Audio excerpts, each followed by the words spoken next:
Father covers for his new wife, is surprised when I cut him out of my life, starting this out by saying what's done is done. This has been a long time coming and it is well deserved. Please don't suggest I try to reconcile with my parent. Edit.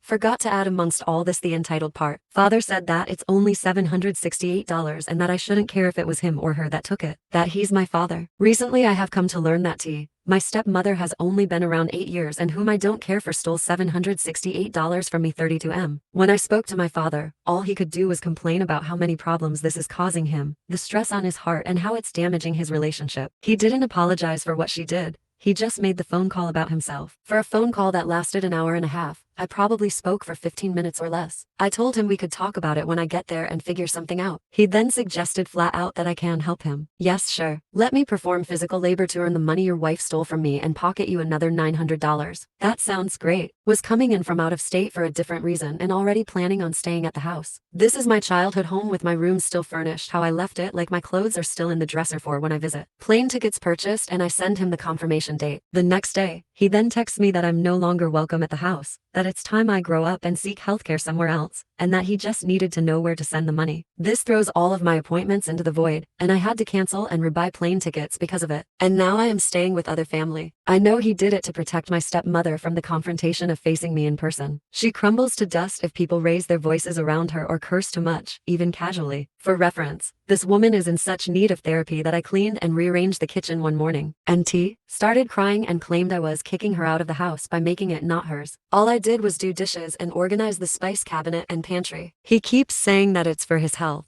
that I'm not there and that it's too much stress. I have my own money and transportation, and provide my own food. The duration of the trip was 2 weeks. I block him and my stepmother on everything. I ask my family to no longer speak to my dad about me. This is all after a lifetime of abuse and narcissistic bullshit from my father. Now I hear through the grapevine that he's shocked. Just couldn't believe I'd do this to him. My sibling already no longer speaks to him because of similar things and him telling my brother to grow up and quit being a pussy after my sibling set a boundary with him. I had warned him before that if he kept up in his ways casually racist or homophobic or blatantly inflammatory, he'd have no one to take care of him when he's older, and he didn't listen. If that wasn't enough, my late mom's last words to him were, "Don't let the family fall apart." Way to go, Dad.